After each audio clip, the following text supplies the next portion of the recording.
Food. It nourishes us, sustains us, and satisfies us. The relationship we have with food is perhaps the oldest, most intimate connection we have with anything on the planet. We can't live without it. Thank you. But how often do we really think about where it comes from? We've come a long way from our beginnings as a hunter-gatherer society. The fact is, our civilization would never have evolved at all if we hadn't begun to cultivate plants and domesticate animals. The process is called agriculture, and the people involved in that process are called farmers. Barefoot on the rocks beside the rippling stream, I take a break from traveling. This is the Peace River region of British Columbia, the last agricultural frontier in North America. We enjoy it, like we enjoy the farm.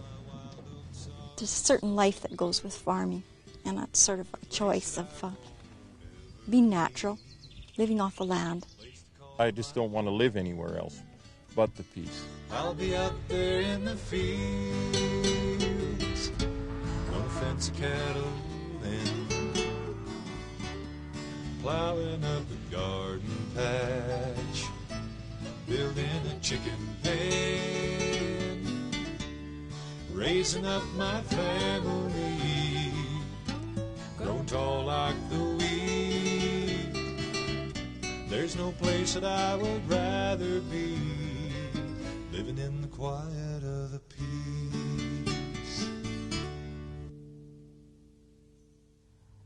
The Peace River region of British Columbia is the most northern agricultural area in Canada, and farming is one of the main industries, alongside the forest and the gas and oil industries. The area lies just east of the Northern Rockies, and with its clean air, pristine lakes and rivers, forests and prairie lands, claims almost 22% of British Columbia. The area also holds 32% of the provincial agricultural land reserve, of which approximately 1 million acres is in production.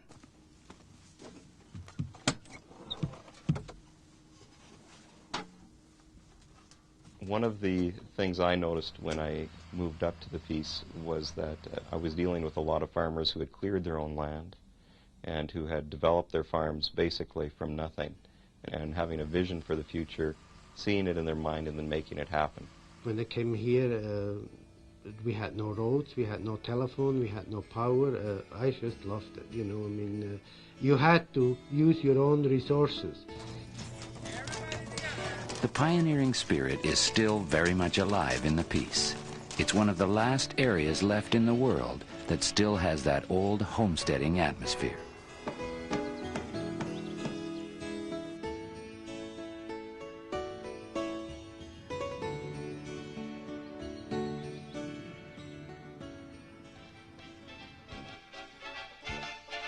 Settlers first arrived to farm the Peace as recently as 1920, when the Second Canadian Homestead Act offered prairie farmers land in the Peace River Block.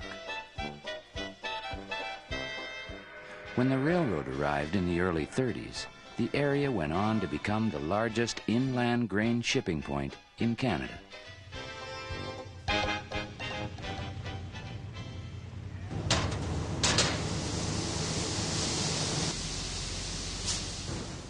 Today, the three main communities supporting agriculture are Dawson Creek, mile 0 of the Alaska Highway, Fort St. John, and Chetwynd, with a total population base of approximately 60,000. Compared to the rest of British Columbia, the Peace region is unique because of its open prairie farmland. Also because of our northern climate, we can grow crops that you wouldn't expect perhaps to find this far north. And that's due mainly to the long sunshine days that we have in the spring and summertime. So crops will mature here that you perhaps wouldn't expect to.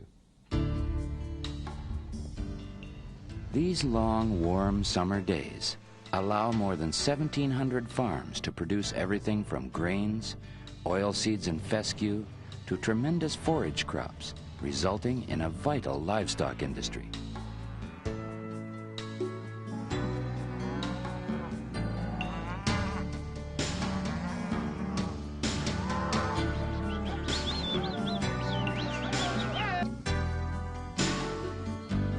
Peace Region agriculture is diversifying to supply new markets with honey and wax products, organic grains and vegetables,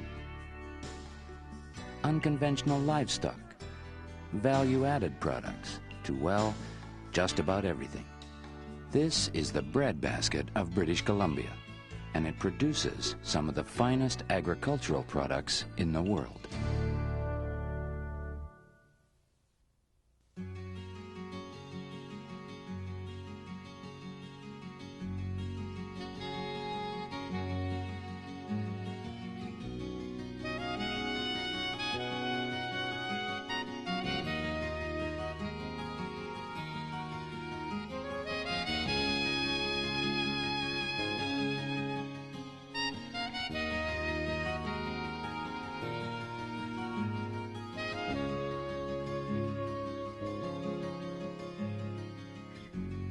British Columbia's Peace River area produces the largest volume of grain grown in the province, the most common of which is wheat, with about 125,000 acres grown each year, representing between 90 and 95% of British Columbia's total production.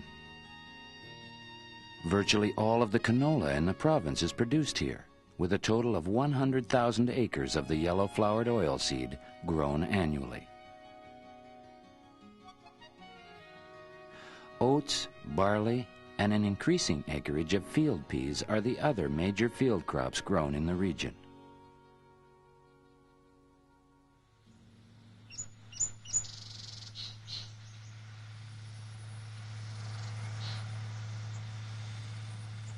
Farms in the Peace range in size from 160 acres or 1/4 section to several sections of land. The Gladys family farm just north of Fort St. John is on the larger end of the scale, with about 6,000 acres under cultivation. Two brothers, Gene and Jack Gladys, and their families are involved in this second-generation grain farming operation. One thing about farming, grain farming, you get a chance to do a lot of different things, run a lot of different equipment, and I enjoy that, big equipment, and also putting the seed in the ground and watching it grow and trying to get the best out of it.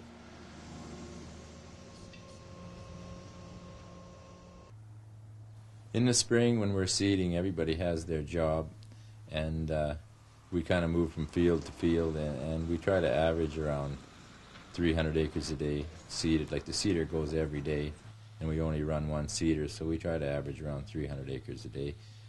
So out of the 6,000 acres, we usually seed a third split, barley, wheat, and canola.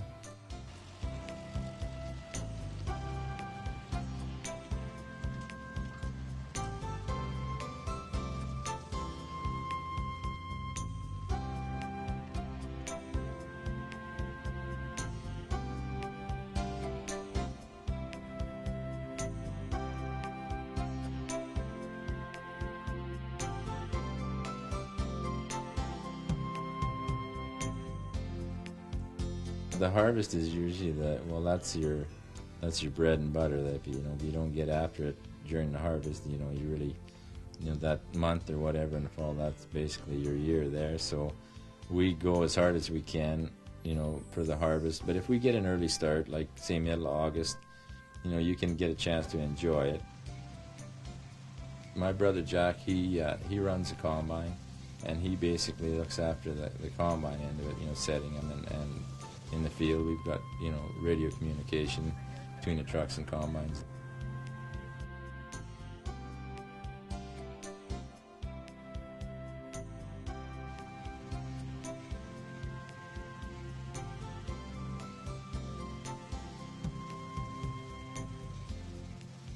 I run a truck and I look after that end of it, putting grain into bins and which bins and so forth.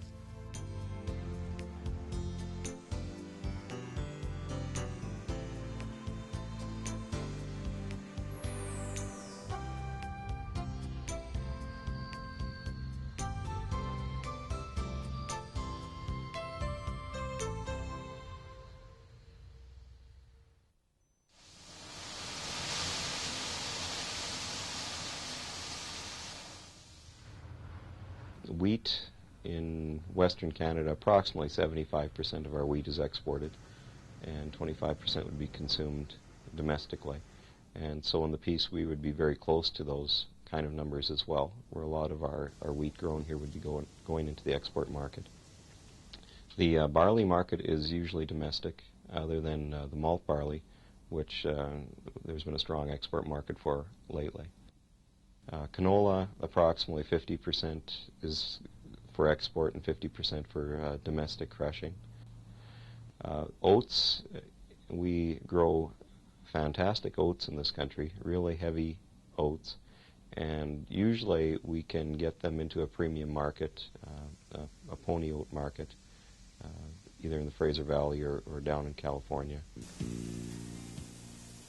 Along with processing pony oats for the lucrative racehorse market, with exports exceeding 80,000 tons annually, the primary purpose of the South Peace grain cleaning plant in Dawson Creek, as well as the Fort St. John Seed Cleaning Cooperative, is to clean seed grain for local farmers.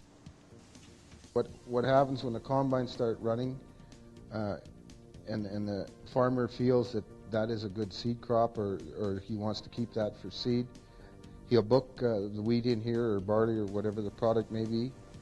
We will bring it in and we'll process that product for him. He will take it back and put it in his bin for the spring planting. Paul Wuthridge, a pedigree seed producer from Cecil Lake, has won top honors for his seed, both provincially and nationally. I grew up, as I said, on a farm, on a mixed farm, and we were always told that everything starts with the seed. You cannot reap a good crop unless you plant good seed.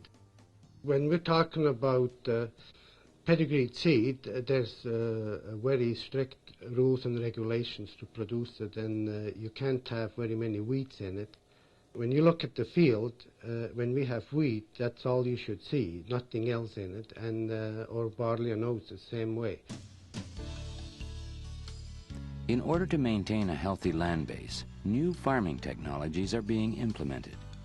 In Western Canada, Peace Country farmers are leading the way with a new soil conservation system. The reduced tillage method, seen here in Rolla, allows the seed to be planted through the stubble of the previous year's crop. Soil quality is enhanced, there is less erosion, and the moisture content of the soil is preserved. Well, we're over here by the forage seed in the bottom right-hand corner. And where this block is here, that's the sign over there. And then as well as employing new soil conservation methods, local grain producers work with Ministry of Agriculture specialists to conduct field trials on small test plots.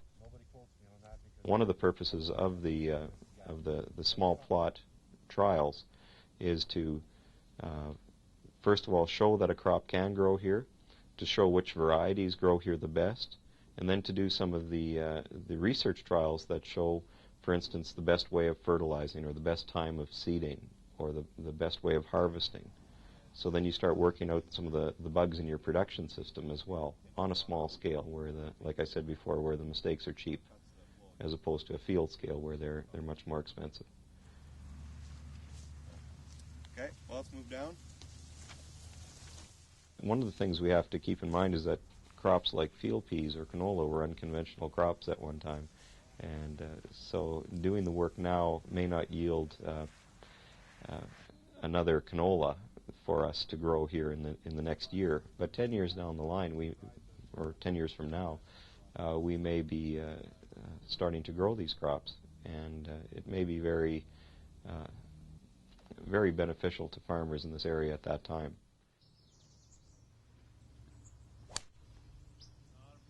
The Peace River region is one of only 3 areas in the world that produces large quantities of grass seed.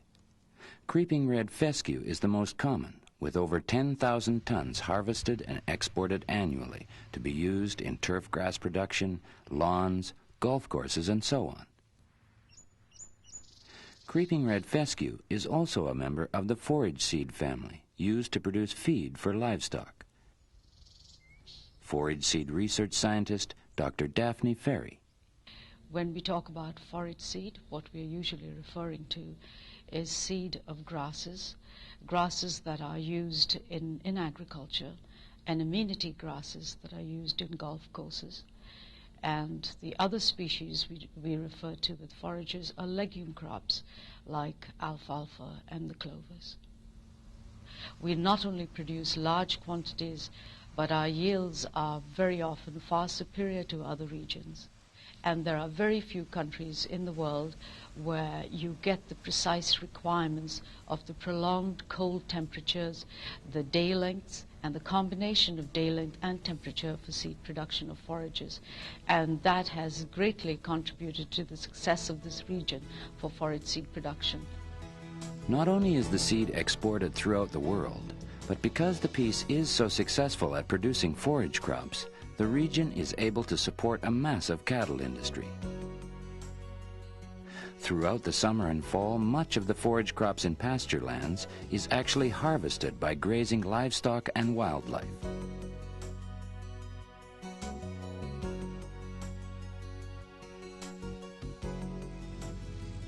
The Peace produces an abundance of quality hay and silage for wintering livestock, and each year a surplus of literally thousands of tons is exported to other regions.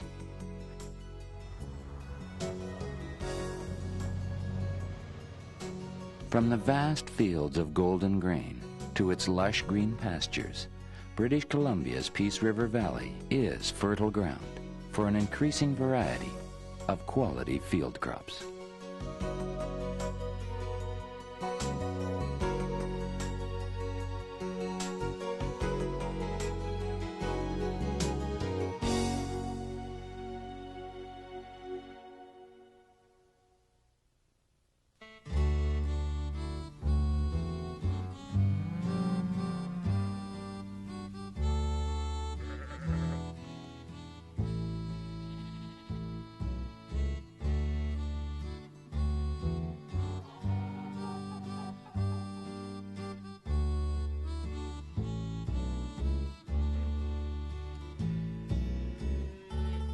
I would estimate that there's approximately 60,000 to 65,000 mother beef cows in the Peace River region.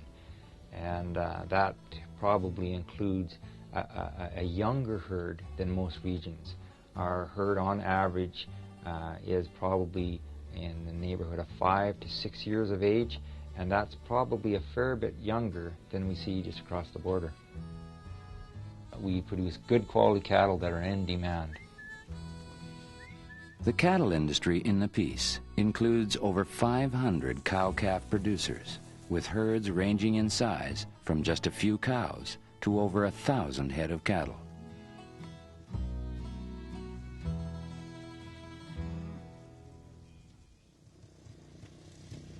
The work involved in raising cattle really begins late in the winter, during calving season.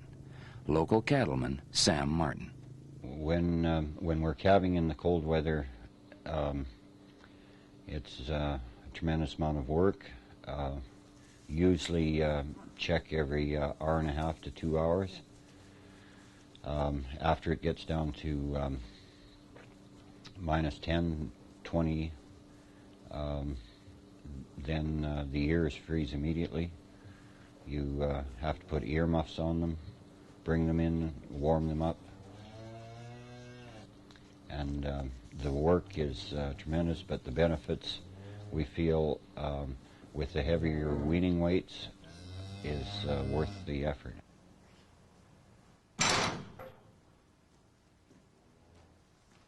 The workload during February and March can mean very little sleep for cattlemen like Sam, so catching the occasional well-deserved nap allows a bit of time to rest and perhaps dream a little about spring and green pastures.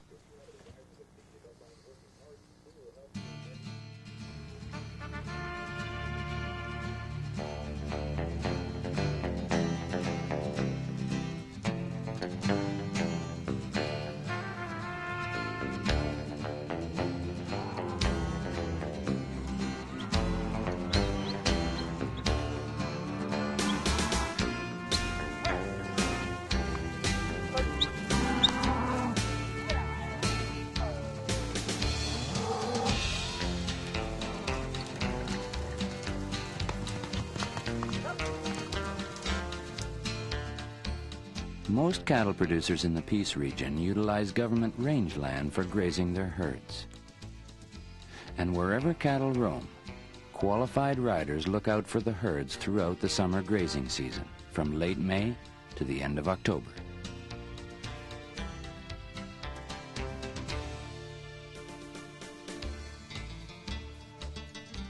I've always maintained that the Peace Country has got the most phenomenal potential for increased beef cattle numbers. And I maintain that because of our tremendous forage producing potential. We have our cows, they go out on pasture, they come in and raise on good old hay. And that's probably the least intensive of beef cattle production in Western Canada. We do have to feed a little grain over the winter months, but we have untapped resources, I think, in our forage. So the ability to expand the cow herd is phenomenal.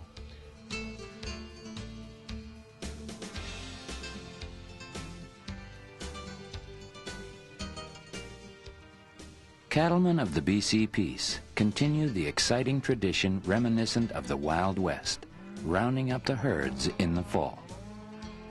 Sometimes we have more horses than cattle, but the kids and the neighbors all like to go on a cattle drive, and their help is always appreciated. It's a fun time for us.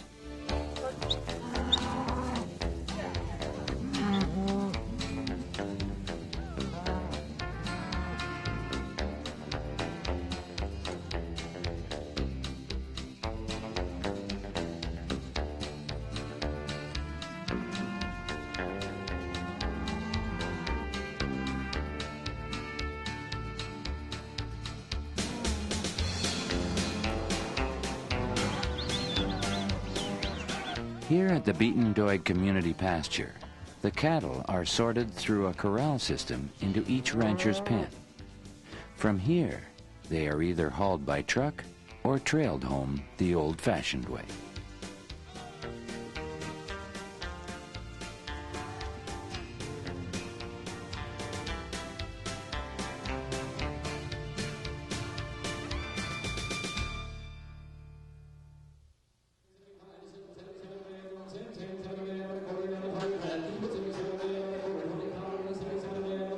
Payday for cow-calf producers comes in the fall, when the calves are sold at the Peace Country Auction Mart in Dawson Creek, the largest weekly cattle auction in British Columbia.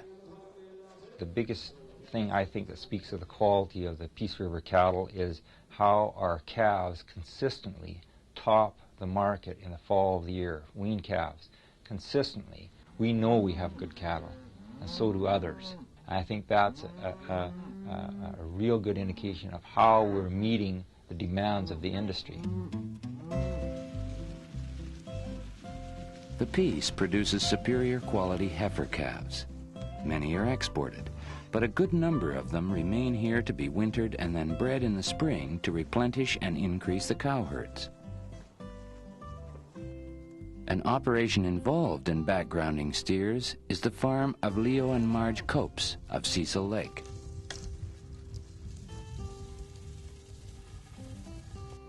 We buy them in the fall, keep them over the winter on a maintenance ration, and meaning a maintenance ration, meaning a ration that isn't intended to fatten the animals, just to keep them growing nicely, keep them in good health and good condition. And then in the spring they go out on grass, and we can leave them on grass until they reach about 900 pounds, and then they're sold and they go to a feedlot from there. Traditional feedlot could exist here just as good as any place else, because not only do we have the forage and the grazing base for the cow herd, but we also have a tremendous grain production here. The feedlot is where the cattle are brought up to market weight on a heavy ration of grain to ensure a high-quality product for the consumer. We think we've got good cattle here. We've got big, growthy, good frame cattle, easy fleshing cattle that do well in the feedlots.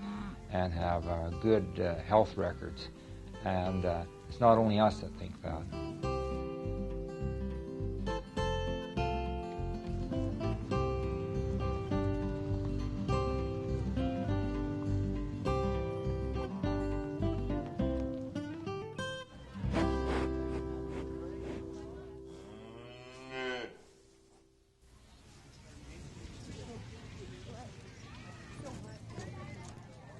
There's a strong sense of community in the Peace region, and agriculture here is a family affair.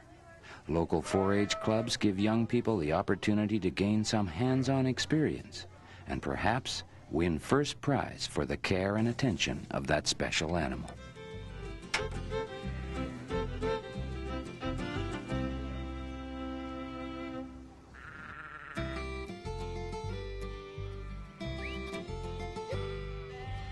The livestock industry in the Peace is flourishing, primarily because of the availability of grazing land, forage, and grain, but also because many livestock producers can become self-sufficient, providing feed for their animals by growing it themselves.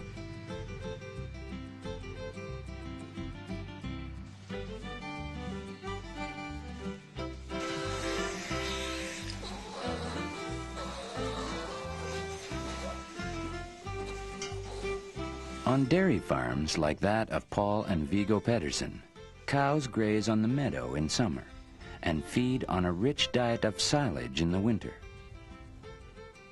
Silage is a forage with a higher moisture content than hay.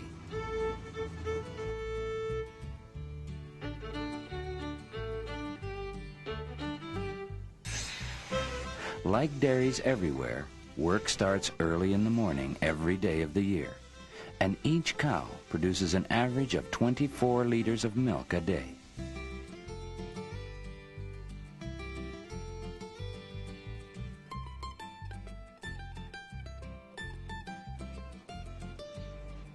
The hog industry in the Peace shows great potential, and this is due again to the availability of feed.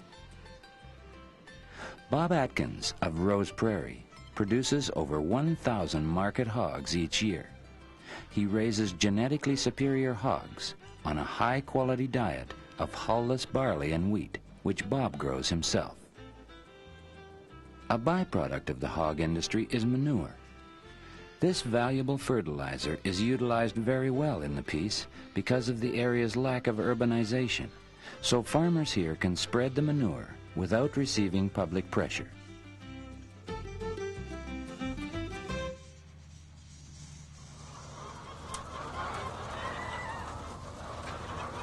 The Augustine family chicken farm in Murdale is really a mixed farm because along with producing almost 6,000 eggs a day, they utilize the tons of chicken manure to help grow over 1,000 acres of creeping red fescue for the forage seed industry.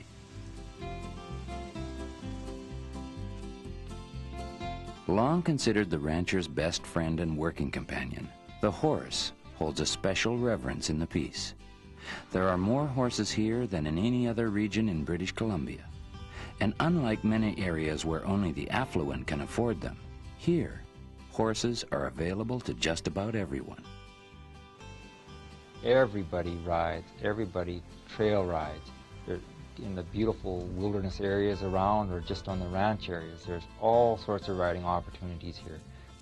The Peace River region still holds much of the essence of the Wild West pioneering spirit, and its wide open spaces provide the ideal habitat for a vibrant livestock industry.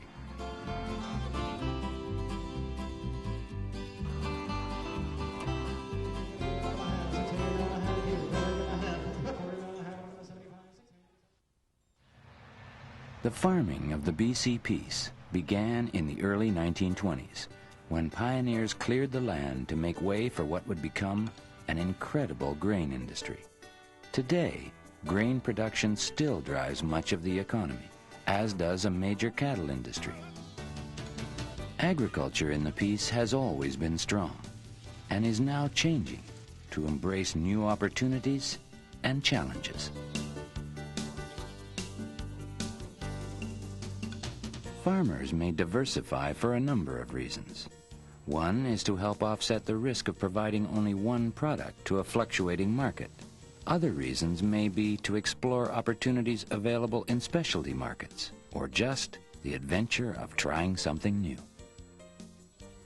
Getting out of the conventional agricultural mode of thinking is how Richard and Linda Sewell found their niche in the Peace River Valley. Along with growing wheat and alfalfa seed, they produce bees that don't make honey. The leafcutter bee has another purpose. It is the only bee in the world that will pollinate alfalfa so that the plant produces seed. The bees do very well in the Peace because of the cool climate and lack of pesticide spraying. They are exported annually to the United States to pollinate alfalfa in areas unable to sustain them year-round.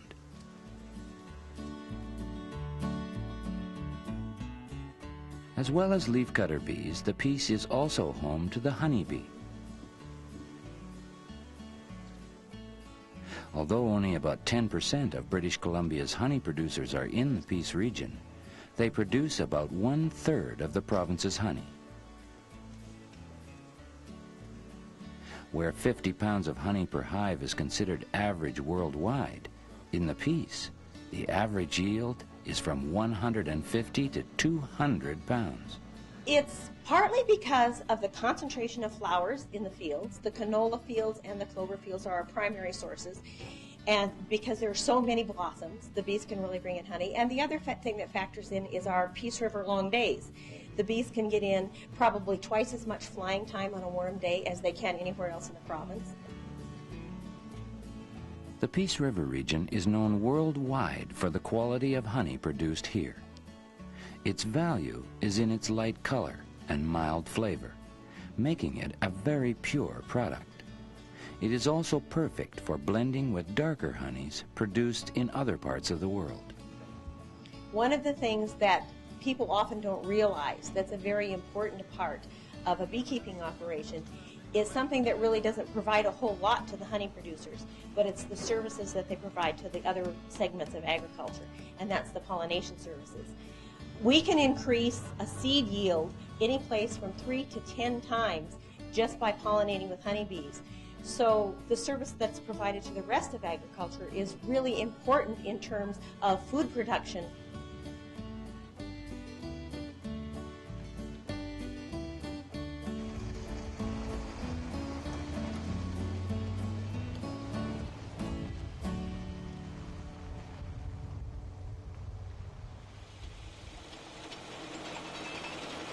Consumers are becoming more and more concerned about chemicals used in agriculture, so the Peace is seeing an increase in organic farming practices. Blueberry Valley Farms is a community farm which has almost 1,000 acres designated as certified organic. The farm grows organic grain, vegetables, herbs, and forage seed. They are also the producers of the first certified organic seed potatoes available in Canada. We have made contacts with commercial growers in Idaho and Colorado and Utah, and they're interested in seeing a list of the varieties. We're looking for large growers who grow table potatoes or later generations of seed potatoes. We're pretty much restricting ourselves to the first 3 or 4 generations of seed potatoes, which have either a 0 tolerance for visible symptoms of disease in the fields. Because we want to specialize in single drop or small seed potatoes, we're going to grade out the bigger ones and take advantage of the organic food market for table potatoes and sell them as certified organic table potatoes that we'll package in bags and boxes and ship through Vancouver and then locally in the Peace.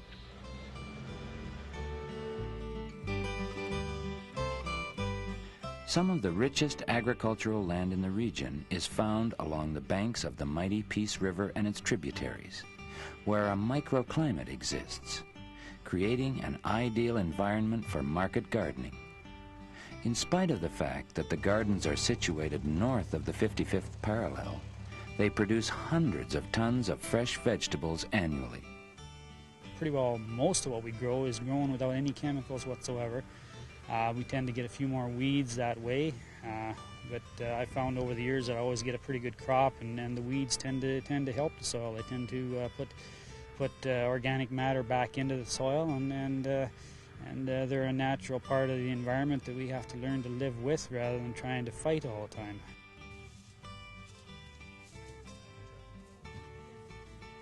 It's something that we've always felt is good for the community. You know, having stuff grown local and fresh is better than shipping it in.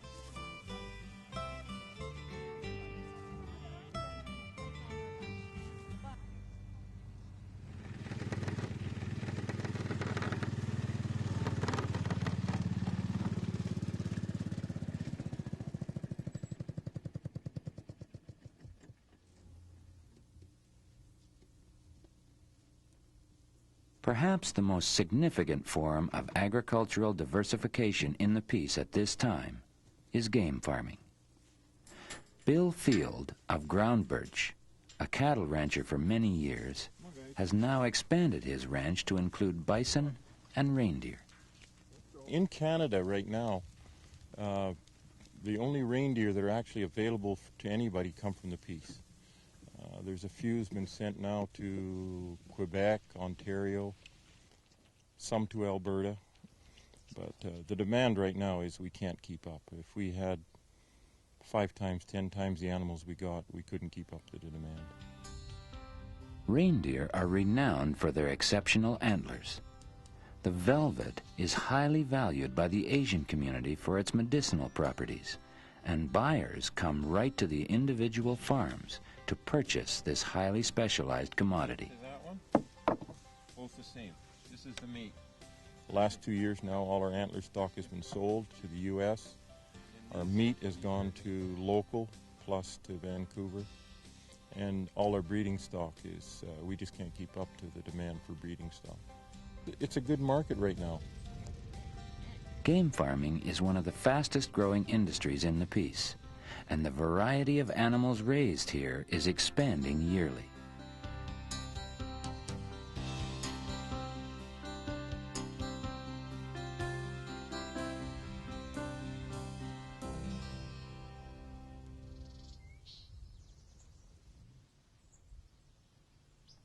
It's hard to imagine, but at one time there were several 100,000 bison in the Peace. That ended in 1902, when Frank Beaton of the Hudson's Bay Company witnessed the death of the last bison.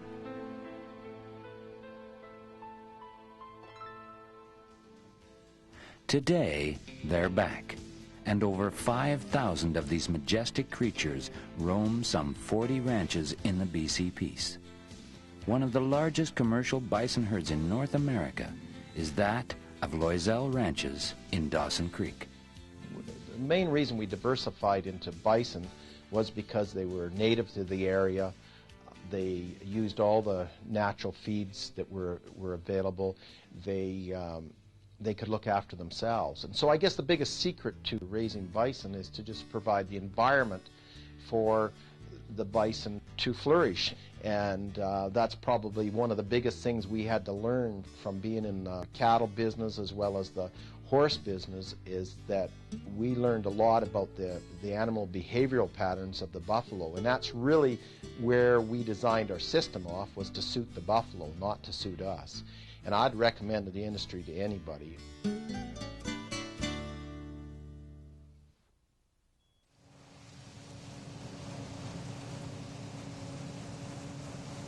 As the most northern agricultural area in Canada, the Peace River region is unique in many ways. The area was home to the first humans in British Columbia. Here at the caves at Charlie Lake, some 10,000 years ago, our prehistoric ancestors lived a hunter-gatherer existence. The Peace has been providing food ever since.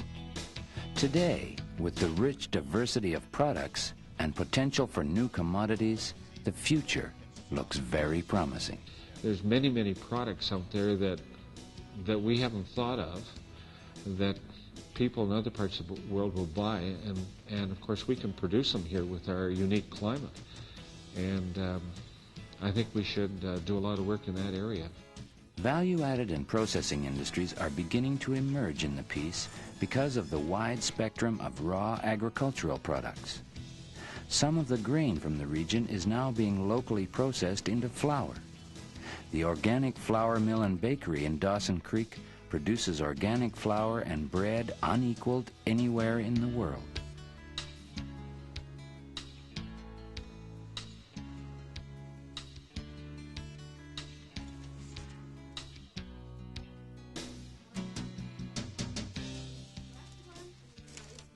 Wes Anderson of Agrifiber Industries sees the diminishing supply of wood fiber in the world as an opportunity to utilize an agricultural waste product, straw.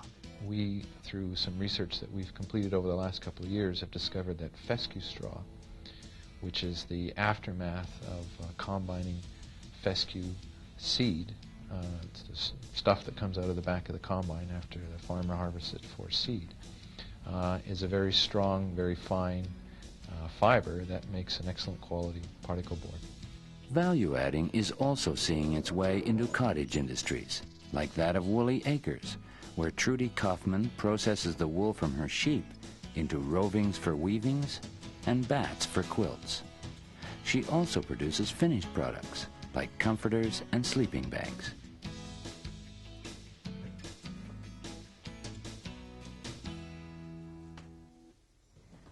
Let's pretend that this is the world. Today, only about 2% of our population is directly involved in agriculture. That's less than at any other time in our history. So many schools in British Columbia have now adopted an agriculture in the classroom program to help children gain the awareness as to where our food really comes from. And only that feeling will actually grow anything, because that's what you call topsoil.